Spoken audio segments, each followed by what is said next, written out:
Hello everyone, कैसे हैं आप सभी लोग? सबसे पहले तो आपको सभी को रक्षाबंधन की बहुत-बहुत शुभकामनाएँ, बहुत-बहुत हार्दिक बधाइयाँ। दोस्तों, आज मैं आप सभी लोगों के साथ में चर्चा करने जा रहा हूँ हिस्ट्री मास्टर क्लास सीरीज़ में प्राचीन भारत का इतिहास। और दोस्तों, आज का जो सबसे इम्पोर्टेंट टॉपिक है, वो है आपका धर्म और संस्कृति को लेकर के। ये वो पोर्शन है जहाँ पर आप लोगों को बहुत कम जानकारी मिलती है, गिनी-चुनी जानकारी मिलती है, जैसे सिंधु घाटी सभ्यता को लेकर के कि यहाँ पर पशुपति शिव थे, मातृ देवी की मूर्तियाँ थीं या आपका पशुओं की पूजा होती थी, अग्नि की पूजा के साक्ष्य थे, कुछ इस तरह की चीज़ें होती थी। ये सब आप लोगों ने पढ़ा होगा, लेकिन मैं आप लोगों के साथ आज जो डिस्कस करने जा रहा हूँ, वो थोड़ा-सा एक डिफरेंट एंगल है, जो आपके सभी प्रकार के एग्ज़ाम के लिए काम आएगा, specially IAS, PCS, UGC net, TGT, PGT और जितने भी आपके असिस्टेंट प्रोफेसर वगैरह के एग्ज़ाम होते हैं, उन सभी में बहुत गहराई से, बहुत अच्छे तरीके से ये काम आने वाला है। तो चलिए आज का समय बिल्कुल बगैर गंवाए इसको हम लोग डिस्कस करते हैं। धर्म और संस्कृति को लेकर के काफ़ी इम्पोर्टेंट टॉपिक है, काफ़ी महत्वपूर्ण है और इसको ढंग से समझने की कोशिश कीजिएगा क्योंकि मैं इसमें आप लोगों को वो चीज़ें आपको डिस्कस करने जा रहा हूँ, जो आप लोगों ने सिर्फ़ सुनी होंगी, मैं आप लोगों को उसकी कहानी बताऊँगा। उसके पीछे का कांसेप्ट बताने की कोशिश करूँगा क्योंकि इतिहास कांसेप्चुअल ही है। इसलिए शुरू से लेकर लास्ट तक इसके हर पहलू को समझने की कोशिश करना। हर चीज़ को समझने की कोशिश करना, लिखने की कोशिश करना, नोट्स बना लेना। आपके काम आएगा, मैं आपको गारंटीड बता रहा हूँ। ओके? तो चलिए और इस क्लास की पीपीटी के लिए आप फटाफट मुझे यहाँ पर जॉइन कर सकते हैं। ये रहा आपका टेलीग्राम ग्रुप और ये इंस्टाग्राम पर आप मुझे फॉलो कर सकते हैं। Okay everyone? तो चलिए, आज सबसे पहले बात करते हैं धार्मिक स्थिति को लेकर के। सिंधु घाटी सभ्यता में धर्म की स्थिति क्या थी, कैसे थी, किस प्रकार से थी? ये हम लोग समझने की कोशिश करते हैं। ये बात तो हम अच्छे तरीके से जानते हैं कि मनुष्य पाषाण काल से ही कुछ ना कुछ धार्मिक प्रवृत्तियों में शामिल होने लगा था। और वैसे भी कहते हैं ना कि मनुष्य क्या होता है? मनुष्य एक ऐसा जीव है जो जिस चीज का उपयोग करता है या तो उसको ईश्वर मान लेता है या फिर जिसको समझ नहीं पाता उसको ईश्वर मान लेता है। इसलिए प्रारंभ से ही मनुष्य जो है मूलतः प्राकृतिक गतिविधियों को, प्रकृति की जो परंपराएं हैं उनको ईश्वर मानता रहा है। तो इस काल में भी हम इन सब चीज़ों को समझने की कोशिश करते हैं कि इस काल में आखिर क्या है। तो मैंने इसका एक स्ट्रक्चर बताया था। सबसे पहले बताया था इसका स्वरूप, फिर प्रमुख देवी-देवता और फिर उनकी उपासना पद्धति क्या है। तो इसमें उसी तरीके से हम लोग समझने की कोशिश करेंगे। सबसे सरल तरीका है, ये ध्यान रखिएगा। धार्मिक स्थिति में अगर हम इसके स्वरूप की बात करें, कि इसका स्वरूप कैसा था? तो देखिए, यहां पर हमें एक तरफ मिलता है आपका उपयोगितावाद तो मिलता ही मिलता है। अब कहोगे उपयोगितावाद क्या होता है? यानी कि उपयोगी चीज़ों को ईश्वर के रूप में मान लेना। तो उपयोगितावाद तो था ही, जैसे बैल की पूजा है, वृक्ष की पूजा है या आपके अग्नि की पूजा है, नाग की पूजा है, ठीक है ना? तमाम तरह की ऐसी चीज़ों की पूजा है, जिनका मनुष्य उस समय या तो डरता है या उनका उपयोग करता है। सिंधु नदी, सिंधु माँ कहता है। बात समझ गए ना? तो उपयोगितावाद भी है और दूसरी तरफ इसमें आपका कर्मकांड भी है। यानी कि कर्मकांड थोड़ा-सा कह सकते हैं तंत्र मंत्र भी है। तंत्र मंत्र भी कहीं-कहीं से हमें इसके एविडेंस भी मिलते हैं, जैसे कहीं बलि प्रथा का साक्ष्य है, मोहनजोदड़ो की एक मोहर से ये इसका साक्ष्य मिला है। मोहनजोदड़ो की मोहर से इस तरह का साक्ष्य मिला है कि जैसे किसी की बलि दी जा रही हो या कुछ ऐसे परंपरा रही हो। तो ये बात ध्यान रखिएगा। लेकिन इसको अब कहोगे उपयोगावाद से और इसका क्या संबंध है? देखिए, सिंधु घाटी सभ्यता एक बहुत ही विस्तृत नगरीय सभ्यता है, बहुत बेहतरीन। और नगरीय सभ्यता है वो केवल नगर, केवल भारत तक सीमित नहीं है। दीन दुनिया के देशों तक उसका प्रभाव है। तो ऐसे में काफ़ी विकसित भी है और अच्छी भी है। तो ऐसे में मनुष्य हमेशा क्या करता है, उपयोगिता की बाद के सिद्धांत की ओर मूव करता है। जिनको वो उपयोग करता है, उनको एक ईश्वर के रूप में मानता है। आज भी हम करते हैं। हम अपने घर में अगर मैं कोई काम-धंधा करता हूँ, तो मेरे लिए कलम सबसे महत्वपूर्ण है, तो मैं कलम की पूजा करूँगा, किताबों की पूजा करूँगा क्योंकि ये मेरे लिए जीवन पद्धति यह मेरा आधार है। बाकी अन्य देवी देवता होंगे, ओके। कोई कार ड्राइवर है, कार चलाता है तो कार में सबसे पहले अपनी कार की पूजा करता है। हम नई कार खरीद के लाते हैं, पूजा करते हैं कि नहीं करते? भई करो, कहीं कोई दुर्घटना ना हो जाए, कोई बात ना हो जाए, कोई चीज़ ना हो जाए। हमारी कमाई का साधन भी है। कोई ट्रक लेके आता है, कोई कुछ लेके आया, इसी को कहते हैं उपयोगितावाद। उसी तरीके से यहां पर भी है। अब दूसरा आता है कि यहां पर और क्या स्वरूप है? यहां पर आपका स्वरूप है योग का भी है। जैसे आपने एक मोहर पर देखा, यहां पर योगी की एक मूर्ति के तौर पर, ये रहा। एक मोहर पर एक योगी या साधु की मोहर बनी हुई है, ये रहा। योग भी है, इसका मतलब दर्शन भी है। दर्शन भी होगा, स्पष्ट साक्ष्य नहीं है हमारे पास कि जब योग है तो योग अपने आप में एक दर्शन है। ये भी परंपरा है। साथ के साथ आपकी और क्या चीजें हैं जिसको हम कह सकते हैं?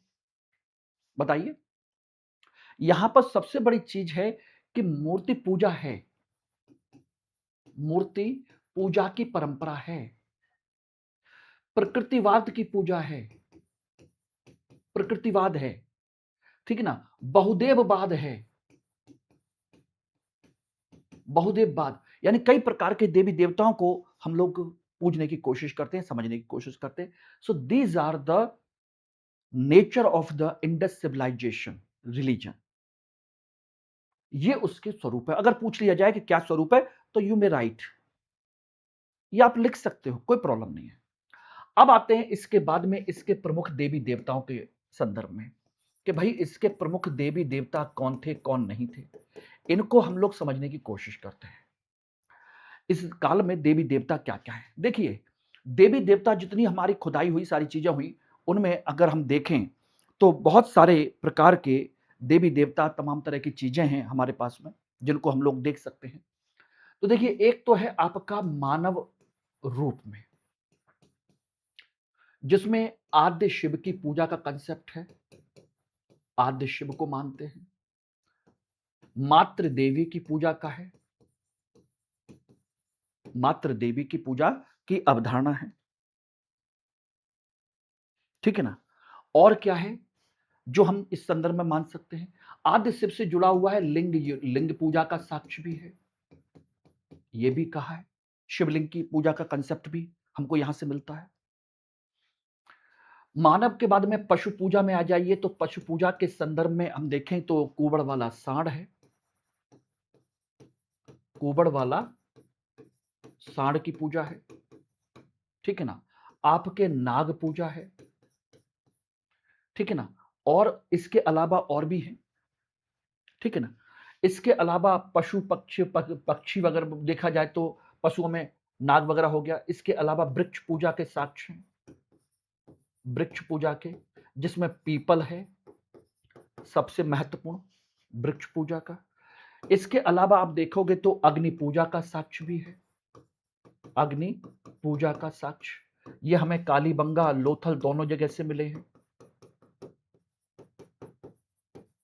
कालीबंगा और लोथल से हमको अग्नि पूजा के एविडेंस भी मिले हैं यहां पर कि ये अग्नि की पूजा किया करते थे। सारी चीजें थी कुल मिलाकर के, जिनको हम लोग देख सकते हैं।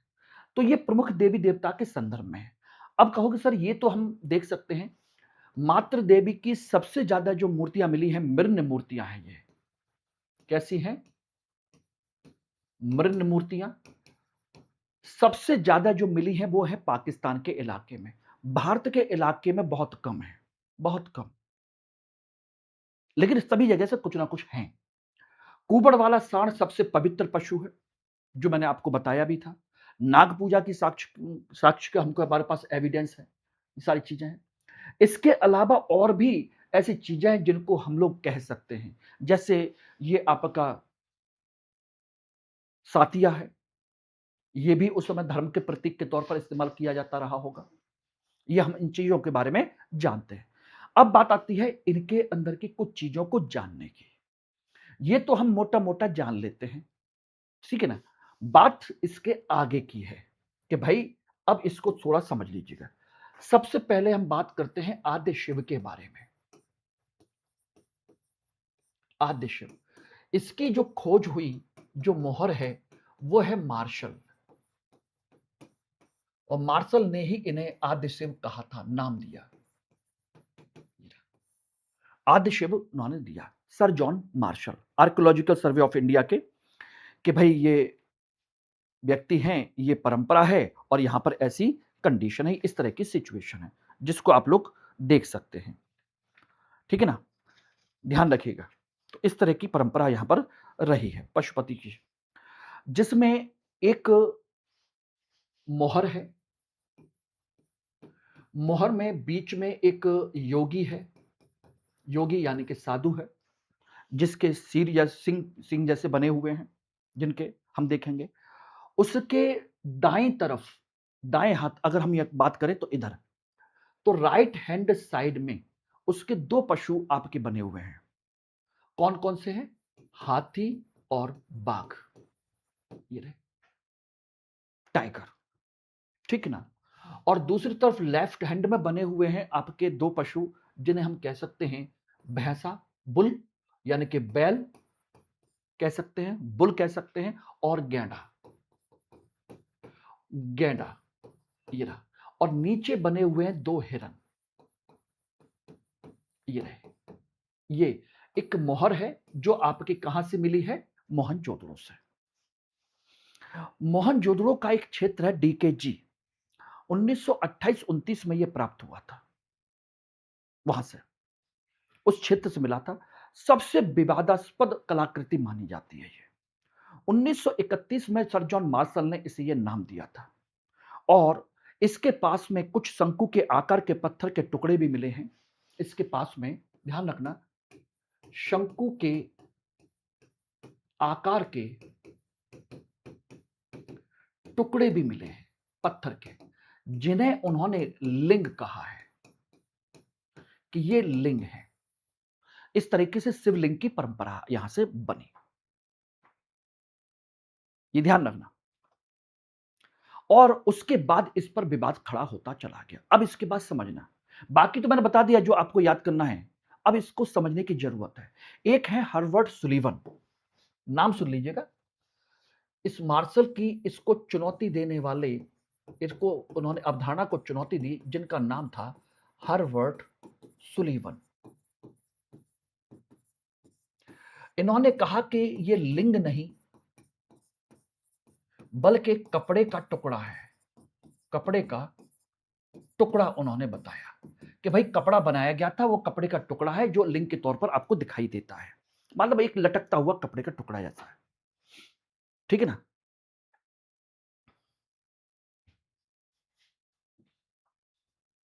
ठीक है ना, ये रहा। उसके बाद एक दूसरे व्यक्ति हैं, उन्होंने कहा श्रीनिवासन, श्रीनिवासन, श्रीनिवासन ने इसे नाम दिया कि ये बुलमैन है। ये कौन है? बुलमैन, यानी कि सांड पर चढ़ करके सवारी करने वाला एक इंसान है, यानी कि समृद्धि का देवता है ये। वैसे देखा जाए तो आगे चल करके हम शिव को हमेशा सांड पर सवारी करते हुए ही देखते हैं। जैसे अभी हमने राजा मौली की मूवी देखी थी, मूवी का ट्रेलर देखा था, जिसमें नई मूवी आ रही है बनारस, वाराणसी, उसमें शिव उसी पर चलते हुए दिखाई दे रहे हैं। ये रहे। एक है आपके, एक और विद्वान है जिनका नाम है हिल्ट बाइटल, हिल्ट बाइटल। मैंने पहले ही कहा था कि इतनी चीजें आपने नहीं सुनी होंगी, मैं बता दे रहा हूं। हिल्ट बाइटन ने इसे नाम दिया कि यह महिषासुर है, महिषासुर कहा, क्योंकि ये महिष यानी एक तरीके भैंस या बैल पर चलने वाला दिव्य है। ठीक है ना। एक है आस्को पारपोला, आस्को पारपोला, इस पर मैंने आपको एक पहले भी एक वीडियो बनाया हुआ था। उन्होंने कहा कि ये एक तरीके से कहा जाए कि पशुओं का देवता है, या कुछ नहीं है, ईरान की इलम सभ्यता से प्रभावित है। ये एक चुने बिल्कुल एक मोहर है, ईरान की इलम सभ्यता का प्रभाव है, और ये एक प्रकार से पशु का देवता है। ये पशु का देवता है, बस पशुओं का देवता, ईलम सभ्यता से जुड़ा हुआ है। इस पर मैंने पूरा एक वीडियो बनाया था जिस पर काफ़ी विवाद खड़ा हुआ था, सारी चीज़ें हुई, मतलब मेरे वीडियो विवाद नहीं हुआ था, उस समय इस टॉपिक पर भी विवाद आया था, ये सारी चीज़ें हैं। एसआर राव और एसपी सिंह ने इसे मार्शल का समर्थन दिया है, ध्यान रखना, ठीक है ना? एस आर राव और एसपी सिंह ये कहते हैं कि ये अग्निदेव और रुद्र का पूर्वज है। हो सकता है कि यही आपसे पूछ लिया जाए कि किस किस इतिहासकार ने क्या क्या अवधारणा दे रखी है, ये समझ लेना। तो काफी सारी चीजें हैं जिसके बारे में हम लोग बात कर सकते हैं। बाकी मैंने आपको बताया ही था कि मातृ देवी की पूरी मूर्तियां हैं, ये सबसे ज्यादा आपके पाकिस्तान के, आज के पाकिस्तान के इलाके में सबसे ज्यादा मिली है। मृण मूर्ति की बनी हुई है मातृ देवी की मूर्तियां, इस तरह की ये रही मातृ देवी की मूर्तियां, ये सबसे ज्यादा मिली है। और इसके अलावा इसमें मैं एक चीज और आपको बताने वाला था जिसको आप लोगों को ध्यान रखना चाहिए कि इसके अलावा अग्नि पूजा है, जल पूजा का भी साक्ष्य था। जल पूजा यानी कि आपका मोहनजोदड़ो में पवित्र स्नान का कंसेप्ट, मोहनजोदड़ो से जल पूजा का भी एक्ट में साक्ष्य है यहां पर, जो हम लोग देख सकते हैं। तो इस तरीके से हमने यहां पर चीज देखी है। और सबसे महत्वपूर्ण चीज है कि यहां पर कोई धार्मिक स्थल नहीं है, कोई मंदिर नहीं है, कोई परंपरा नहीं है। यानी कि हम यहां पर बात करें तो कह सकते हैं कि यहां पर हमें धार्मिक स्थल पर कोई मंदिर या धार्मिक स्थल का साक्ष्य नहीं मिला है, जैसा कि मेसोपोटामिया और मिस्र की सभ्यता में रहता है, वैसी यहां पर कोई भी चीज नहीं रही है कुल मिलाकर के।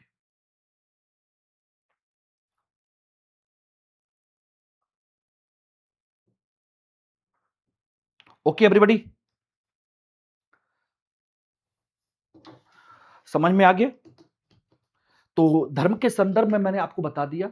अब पूजा पाठ के, देखिए जब तक धार्मिक ग्रंथ नहीं मिलते तब तक पूजा पाठ के बारे में स्पष्ट तौर पर कुछ भी कहना संभव नहीं है। कुछ भी कहना कि कैसे, किस तरीके से है, क्या क्या है। अब यहां पर हम जो बात करते हैं वो है आपकी, यहां ध्यान रखना कि इनकी पूजा पाठ का परंपरा, पूजा पाठ की परंपरा जो है, देखिए यहां पर हमें तंत्र मंत्र, टोना टोटका, इसके भी साक्ष्य मिले हैं, के भी साक्ष्य मिले हैं, यस। लेकिन यह सामान्यतः नहीं है, यह सामान्य नहीं है, यह अपवाद है। These are not the general, these are exceptions. बाकी सामान्य तौर पर वो कैसी पूजा करते थे इसका कोई स्पष्ट तरीका हमारे पास नहीं है कि अगरबत्ती जलाते थे या क्या करते थे, किस तरीके से करते थे, कौन सा मंत्र पढ़ते थे। वी हैव नो आइडिया, हमें कोई आइडिया नहीं है। ओके, अब इसके बाद हम बात करते हैं कला संस्कृति को लेकर के। और कला संस्कृति को हमें समझने की जरूरत है, इसमें क्या क्या चीजें हुई, कैसे कैसे हुई। मैं आपको कुछ महत्वपूर्ण चीजों के बारे में डिस्कस करूंगा कि सिंधु घाटी सभ्यता में कला संस्कृति काफी महत्वपूर्ण थी, महत्वपूर्ण। और लगभग कला संस्कृति के सभी रूप मौजूद थे, सभी रूप। जैसे कौन कौन से, देखिए स्थापत्य कला, मूर्ति कला, चित्रकला, ठीक है ना, मृदभांड कला, मृदभांड यानी कि हस्तशिल्प, नृत्य संगीत एवं अन्य जो भी कला के रूप हो सकते हैं वो सारे के सारे यहां पर मौजूद हैं कुल मिलाकर के। इनमें आपका मनोरंजन की कला भी है, ऐसा नहीं है कि मनोरंजन वगैरह ना हो, मनोरंजन के औजार, मनोरंजन के उपकरण, मनोरंजन की व्यवस्था, सारी चीजें यहां पर मौजूद है। These are all types of arts form found in Indus civilisation. Yes, everything, सब कुछ है यहां। ओके, तो ये बात क्लियर है। अब मैं एक एक करके मैं यहां पर बात करूं, तो यहां पर देखिए सबसे पहले अगर मैं बात करूं तो देखिए स्थापत्य कला को लेकर के पूरा का पूरा नगर निर्माण की परंपरा, इस पर मैंने पूरा आपको व्यवस्थित, योजनाबद्ध सब कुछ है, नगर भी है और सारी चीजें। लेकिन यहां पर स्थापत्य में इस पीरियड में ध्यान रखिएगा, धार्मिक स्थापत्य नहीं है, नहीं है। और यह स्थापत्य कैसा है? उपयोगितावादी है। उपयोगितावादी यानी कि सबके भले के लिए, यह कल्याणकारी स्थापत्य है।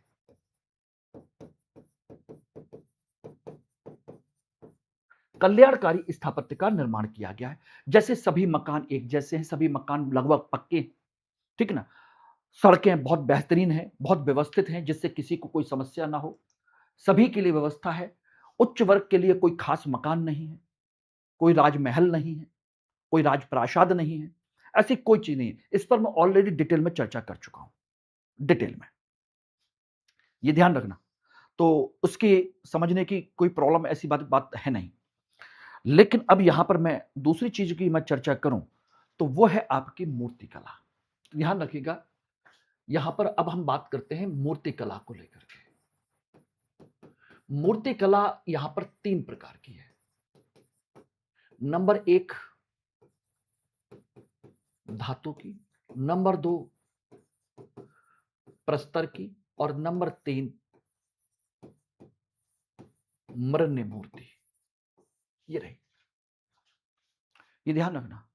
धातु की यहां पर सबसे बेस्ट है, भ्रष्ट मोम पद्धति पर आधारित है। भ्रष्ट मोम पद्धति पर आधारित यह तकनीक है, जिसे हम कह सकते हैं। और इसमें सबसे बेहतरीन है नर्तकी की मूर्ति। नर्तकी की मूर्ति ये रही, कांसे की बनी हुई। इसके अलावा आपकी ये तो है मोहनजोदड़ो से मिली है, ये हम सब लोग जानते हैं, मोहनजोदड़ो से। दूसरी मिली है दैमाबाद से, प्री हड़प्पा काल में ही मिल गई हैं। दैमाबाद से आपके रथ और अन्य पशुओं की मूर्तियां ये रही, उनके बारे में भी मैंने आपको चर्चा की है दैमाबाद से। तो ये हमारे पास कुछ बेहतरीन नमूने हैं। और इतना ही नहीं है, सबसे महत्वपूर्ण चीज है कि इस समय ये लोग धातुओं को मिश्रित करना बहुत ही अच्छे तरीके से जानते थे, इतने परफेक्शन के साथ कि आपको क्या बताया जाए, बहुत बेहतरीन परफेक्शन के साथ में ये जानते थे कुल मिलाकर के। ओके, ये हो गया। पत्थर की मूर्ति आपकी ये कहां से मिली है? आपकी मैंने अभी आपको दिखाया पत्थर की मूर्ति, देखेंगे तो ये रही साधु की मूर्ति, मोहनजोदड़ो से, मोहनजोदड़ो से ये रही आपकी। और कहां है? ये भी नर्तकी की मूर्तियां है, ये मृण्मय मूर्तियां हैं। तो आप देख सकते हैं पत्थर की एक साधु की या पुरोहित की मूर्ति है, पुरोहित की। इसके अलावा एक साधु की मूर्ति, एक योगी की मूर्ति और मिली है, योगी की। ये तो मिली है मोहनजोदड़ो से। और योगी की मूर्ति मिली है, वो मिली है हड़प्पा से, हड़प्पा से। और मृण्मय मूर्तियां ये अधिकांशतः मातृ देवी की मूर्तियां हैं, मातृ देवी की। और ये लगभग सभी जगह से, लगभग सभी जगह से ये प्राप्त हुई है, मातृ देवी की मूर्तियां। टेराकोटा, आभूषण से सुसज्जित हैं, ऐसा नहीं कि सिंपल हो, नहीं, बाकायदा आभूषण पहने हुए हैं, ठीक है ना? ये सारी चीजें। इसके अलावा और क्या मिला है मृण्मय मूर्तियों में? यहां पर आपके बच्चों के खिलौने हैं, पशुओं की पशु पशु मूर्तियां हैं। इसके अलावा पशुओं में आपके दो जीवों के दो जीवों के मिश्रित पशु की मूर्तियां ये भी मिली हैं। दो जीवों की मिश्रित मूर्तियां, मतलब सर किसी और जीव का, धड़ किसी और जीव का। जैसे हम बात करें तो भेड़ का सर है और दूसरा किसी अन्य जानवर का है, इस तरीके से। तो और ये जो तकनीक है, ये ध्यान रखना, ये चिकोटी विधि से बनाई गई है। चिकोटी विधि का इस्तेमाल किया गया है। अब कहोगे चिकोटी विधि क्या? भाई जैसे सर बनाया और धड़ बनाया, तो धड़ को चिपकाएंगे कैसे? तो मिट्टी को चिकोट के पिंचिंग विधि, कहते हैं पिंच करना। उसी तरह हाथ लिया, हाथ को चिपकाना है तो मिट्टी को ऐसे चिपकाएंगे हाथों से पिंचिंग करके, उसी को पिंचिंग विधि कहा जाता है। बात समझ गए? तो बच्चों के ये सारी चीज खिलौने वगैरह मिले हैं, सीटियां हैं बच्चों की, झुनझुने हैं बजाने वाले मिट्टी के बने हुए। ये गांव में आज भी, गांव के खेल उत्सव वगैरह में, मेले वगैरह में जाओगे, आपको सब मिल जाएगा। ये सब है यहां पर मूर्तियों में, मूर्ति कला में बता रहा हूं मैं आपको। इसके अलावा अब आ जाइए चित्रकला। तीसरा है आपका चित्रकला। चित्रकला भी यहां पर बेहतरीन है। यस, चित्रकला यहां पर देखोगे तो आपको दो प्रकार की मिलेगी। एक है आपके मृदभांड पर, मृदभांड पर रंगों से चित्रकारी, रंगों से चित्रकारी। लाल बर्तन पर, लाल बर्तन पर काले रंग से, ये रहे काले रंग से चित्रकारी, या सफेद रंग से, सफेद रंग से, ये रहे। इस तरीके से डिजाइन की गई है। इनमें क्या है? ज्यामिति संरचना है, ज्यामिति है, पशु हैं, पक्षी हैं एवं अन्य चीजें हैं, जो भी आप समझ सकते हो। पशु पक्षी तमाम तरह के जीव जंतुओं का चित्रण यहां पर किया गया है। मछली का चित्रण है, इवन आपके पेड़ पौधों का चित्रण है। सोचिएगा, आपके कौवे और इस तरह की चीजों का चित्रण किया गया है।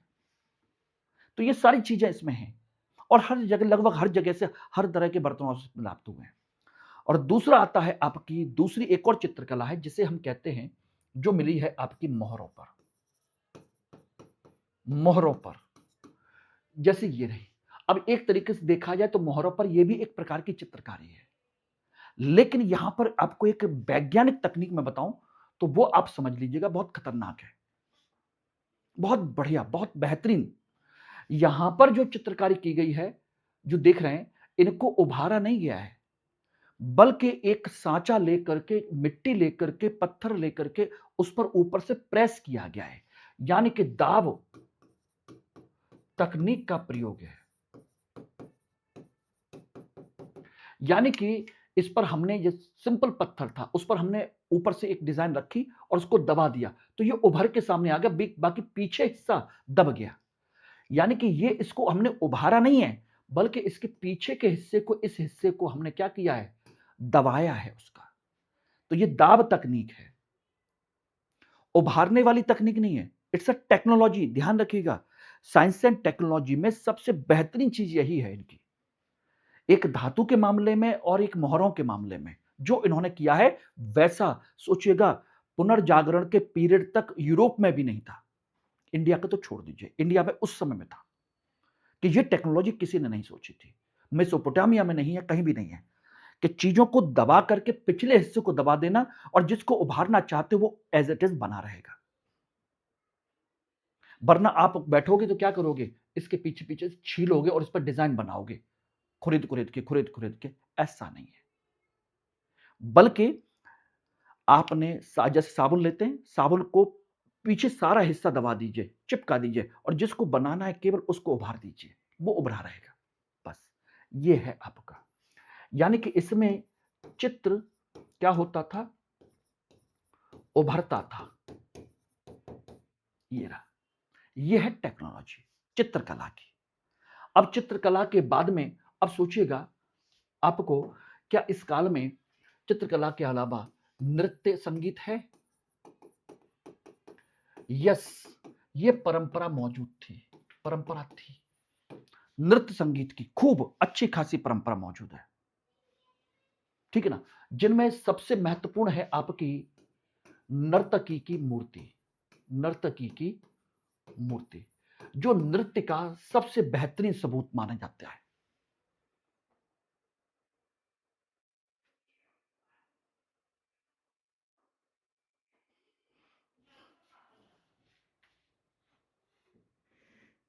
ठीक है ना? आपकी यहां से आप देखोगे तो एक बांसुरी का साक्ष्य मिला है, बांसुरी साक्ष्य मिला है आपका मोहनजोदड़ो से, कहीं कहीं धौलावीरा से भी,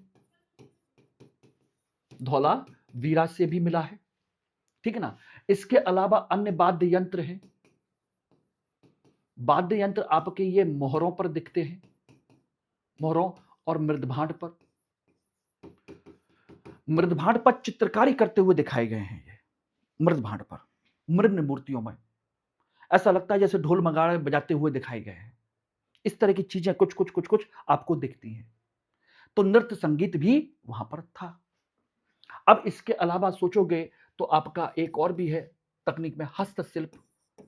तो हस्तशिल्प में ये क्या नहीं जानते, हस्तशिल्प ये बेहतरीन तकनीक थी, बेहतरीन तकनीक के विशेषज्ञ थे इनके पास। जैसे आपके मन के बनाना, मन के चन्हू दड़ो और आपके लोथल से ये आपके एविडेंस मिलते हैं, चन्हू दड़ो और लोथल से के मन के बनाने का। तो ये अपने आप में हस्तशिल्प है। मृदभांड, मृदभांड उन पर कलाकारी, ये क्या है? हस्तशिल्प है। आपके खिलौने, खिलौने बनाना, मूर्तियां बनाना, ये सब आपके हस्तशिल्प का नमूना है और सब हाथ से बनाए जाते थे। बात समझ गए नहीं? ये रहे, ये सारी चीजें हैं। इसके अलावा आप देखोगे तो और आ जाइए, इसके अलावा इंपॉर्टेंट चीज वो है इनके आभूषण वगैरह। आभूषण वगैरह भी इस काल में ये बनाए जाते थे। और क्या नहीं जानते थे ये?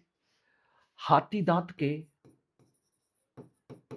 हाथी दांत के ये आपके चूड़ियां जब बनाना जानते थे, चूड़ियां हैं, ठीक है ना? आपके अन्य सामान हैं, जैसे आपका कंघा है, ये रहा आपके लोथल से, ये इसके एविडेंस मिले हैं, आप देखिएगा सारी चीजें हैं यहां पर आभूषण वगैरह में। और आपके और देखोगे तो आपके बहुमूल्य पत्थर, बहुमूल्य पत्थर और उनके आभूषण, चाहे आपका फिरोजा हो, लैपिस लाजुली हो, ये सब मंगाते किसके लिए थे? ये सब बनाना जानते थे। कार्नेलियन के मनके हों, ये सारी चीजें हैं। अब इनमें हाथ के कंगन, चूड़ियां, कर्णफूल सब कुछ है, यानी कि कर्णफूल है, कंगन है, ये सारी चीजें हैं। आपके तांबे के शीशे हैं, ये बनाना जानते थे। ये सब जगह से लगभग मिले हैं, हड़प्पा, मोहनजोदड़ो, इन सभी जगह से मिले हैं कुल मिलाकर के। तो ये सारी चीजें हैं, वस्त्र वगैरह सारी चीजें कुल मिलाकर के। तो आभूषण, हस्तशिल्प, नृत्य संगीत, ये सब देखोगे आप तो आपको सारी चीजें मिलेंगी, चित्रकला, मूर्तिकला, स्थापत्य कला, ये रहे स्थापत्य कला वगैरह। तो कला संस्कृति के लगभग सारी चीजें यहां पर मौजूद हैं कुल मिलाकर के। अब यहां पर जो सबसे महत्वपूर्ण चीज जो आपको समझनी चाहिए, वो मैं कुछ आपको विज्ञान के संदर्भ में बताने की कोशिश कर रहा हूं कि वो और जान लीजिए इस क्षेत्र में कि इस समय इनकी विज्ञान एवं तकनीक कैसी थी। तो ध्यान रखिएगा, ये बहुत सबसे इंपॉर्टेंट टॉपिक है, विज्ञान एवं तकनीक। जैसे जैसे सभ्यता विकसित होती है, विज्ञान तकनीक उतनी ही बेहतर होती है। और यहां पर भी समझिएगा, सबसे बेहतरीन तकनीक थी, सबसे बढ़िया तकनीक यहां पर थी, सबसे बढ़िया तकनीक। कहां पर ऐसी कौन सी तकनीक नहीं थी, यह सोचना। यहां पर देखिए स्थापत्य तकनीक, स्थापत्य तकनीक अपने आप में बेहतर है। स्थापत्य में ईंट की तकनीक यह भी है, बिल्कुल सेम साइज सभी जगह से। बताइए, यानी कि समान आकार की सभी जगह से, ठीक है ना। स्थापत्य में भी आप देखेंगे तो आपका जल निकास प्रणाली, यह अपने आप में विज्ञान है कि नहीं है। इसके अलावा मकानों के बीच अंतर, हवा के लिए, यह अपने आप में स्वास्थ्य विज्ञान है कि नहीं है, हेल्थ साइंस। बता दो, नहीं है, ठीक है ना। और आ जाइए, इसके अलावा आपके देखा जाए तो मापतौल प्रणाली, मापतौल लगभग सभी जगह से समान आकार के बांट दशमलव प्रणाली पर और 16 का गुणज, ये अपने आप में एक बेहतरीन अद्भुत तकनीक है, जिसका अगर आप इमेज देखेंगे तो ये देखिएगा। भार तौलने कुछ कांसे के बने हुए धौलावीरा से प्राप्त कुछ एविडेंस, और लगभग सभी जगह से मोस्टली एक जैसे हैं, जिस पर मैं ऑलरेडी व्यापार वाले चैप्टर में पढ़ा चुका हूं आप लोगों को। तो बाड़माप तौल अपने आप में एक अद्भुत कहा जाए कि आपकी टेक्नोलॉजी है, गणित विज्ञान, मापन विज्ञान, ये रही, ठीक है ना। अब आ जाइए कृषि के क्षेत्र में। कृषि के क्षेत्र में देखा जाए तो आपके हल, फाल बनाना और एक साथ दो फसलें उगाना, यह अपने आप में विज्ञान है या नहीं है। दूसरा आपका गेहूं की 3 और जौ की 2 प्रजातियों का विकास आप बता दीजिए, आप कर पाओगे। उस समय में इन्होंने कर रखा था, ठीक है ना। जंगली चावल की एक किस्म का विकास किया हुआ था। तो ये एक तरीके से सारी चीजें उन्होंने बनाई हुई हैं विज्ञान के क्षेत्र में। इसके अलावा धातु कर्म विज्ञान, जिसमें तांबा में टिन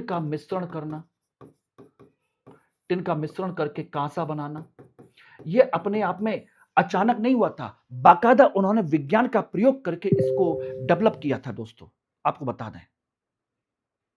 यस, उन्होंने इसको डेवलप किया था जानबूझ करके, अचानक नहीं था। मिश्र धातु सुविचारित तकनीक थी उनकी, अचानक नहीं हुई थी। और केवल मिश्रण करना नहीं जानते थे, बल्कि धातु को गलाना, धातु को पीटना, ये सारी चीजें, पिटाई करना, जिसे हम कहते हैं हैमरिंग, मिश्र धातु का निर्माण करना, उसको धातु को उठाना, अपने आप में उठाना मतलब रेजिंग करना, उसकी खोखला करना, अंदर से खोखला करना, ये सारी टेक्नोलॉजी धातु कर्म की है। और सबसे महत्वपूर्ण चीज ये है कि ये जो टेक्नोलॉजी है, ऐसी टेक्नोलॉजी, इतनी अच्छी विविधता, इतनी बेहतरीन टेक्नोलॉजी धातु कर्म की समकालीन समय में कहीं नहीं थी। नो अदर कंटेम्पररी सिविलाइजेशन, ठीक है ना। और सबसे महत्वपूर्ण इसका जो साक्ष्य है मैं बता देता हूं, उसको आप सुन लीजिएगा, देख लीजिएगा। इसी का मेहरगढ़ से मिला है 6000 ईसा पूर्व का एक तांबे का क्यों, कांसे का, हाँ तांबे का, तांबा का चक्र के आकार की मोहर, ये रहा चक्र के आकार की मोहर। ये रहा। एक तरीके से तावीज कह लीजिए जो गले में पहना जाता है, चक्र के आकार का, जैसे ऐसा लगता है जैसे सूर्य के वर्तमान के स्वरूप को दर्शा रहा हो। समझ लीजिएगा, सबसे बेहतरीन नमूना माना गया है। और इसमें शुद्धता इतनी को सोचिएगा, शुद्धता इन सारी चीजों में, शुद्धता में लगभग 0.1% की कमी नहीं थी। और ये तकनीक, इतनी तकनीक 16वीं सदी तक यूरोप के लोग नहीं जानते थे। लोग नहीं जानते थे इतनी शुद्धता बनाना, जितना यहां पर मौजूद था। ये कि प्योरिटी, मतलब यूरोप में पुनर्जागरण शुरू हो गया, उस समय तक ये लोग नहीं जानते थे इतनी शुद्ध तकनीक कैसे बनाई जा सकती है, कैसे ली जा सकती है। कुल मिलाकर के इसके अलावा एक चीज और भी है, चिकित्सा के साक्ष्य। चिकित्सा, और यहां पर हमें दो प्रकार की चिकित्सा मिलती है, एक दंत चिकित्सा और दूसरी मिलती है शल्य चिकित्सा। दंत और शल्य चिकित्सा। और दंत चिकित्सा में भी कंडीशन है दांतों के ऑपरेशन का, दांतों की सीटीआर वो आपकी होती है, रूट कैनल ट्रीटमेंट, आरसीटी का, उसके साक्ष्य मिले हैं। यस, मेहरगढ़ से 7000 ईसा पूर्व का 11 लोगों के दांतों का आरसीटी, रूट कैनाल ट्रीटमेंट का साक्ष्य मिला है। यानी कि दांतों में मसाला भरना, अगर दांतों में कोई खराबी आ गई, कोई प्रॉब्लम हो गई, तो दांतों के अंदर छेद करके उसके अंदर मसाला फिल करने का टेक्नोलॉजी यहां पर मौजूद था। यस, ये सारी चीजें, यानी कि दांतों की सड़न होती है, कुछ भी होता है, सबसे समझ लीजिएगा, यह विश्व का सबसे प्राचीनतम साक्ष्य है।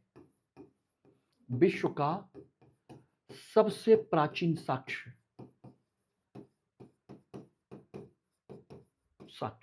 एक तो ये रहा कुल मिलाकर के। लेकिन इसका मतलब ये नहीं कि दांतों के यहीं पर रहा हो, नहीं, इसके अन्य बाद में ये अन्य कहां मिले हैं? बाद में मिले हैं हड़प्पा में, कालीबंगा में और लोथल में भी इसके साक्ष्य मिले हैं। किसके? दांत चिकित्सा के, दांतों का। इसके अलावा शल्य चिकित्सा यानी कि कपाल भी, यानी कि सर के ऑपरेशन के साक्ष्य, सर के ऑपरेशन का लोथल, कालीबंगा और बुर्ज होम से इसके साक्ष्य मिले हैं। लोथल, कालीबंगा और बुर्ज होम, हमें यहां से इनके सर के ऑपरेशन के साक्ष्य मिले हैं, शल्य चिकित्सा के प्रमाण मिले हैं। ये रहे, इसका मतलब उस समय ये लोग जानते थे ये सारी, यानी कि टेक्नोलॉजी, विज्ञान इनका अद्भुत था, जो हम आज की डेट में आश्चर्य रह सकते हैं कि आज से 7-8 हजार साल पहले ऐसा कैसे हो सकता है, कोई 9-10 हजार साल पहले क्या संभव है? 5,000 साल पहले भी क्या बेहतरीन टेक्नोलॉजी रही होगी। यस, तो आज बताइए कि आपको आज की क्लास कैसी लगी। मैंने पहले ही कहा था कि पूरी क्लास देखिएगा और क्लास को लाइक जरूर कीजिएगा, अगर पसंद आती है शेयर कीजिएगा, लेकिन जिन लोगों ने चैनल सब्सक्राइब नहीं किया वो चैनल को सब्सक्राइब कर लें। Thank you very much. फिर मिलते हैं, और एक चीज और ध्यान रखिएगा इसको लेकर के, कल फिर एक नए टॉपिक के साथ मिलेंगे। Thank you very much.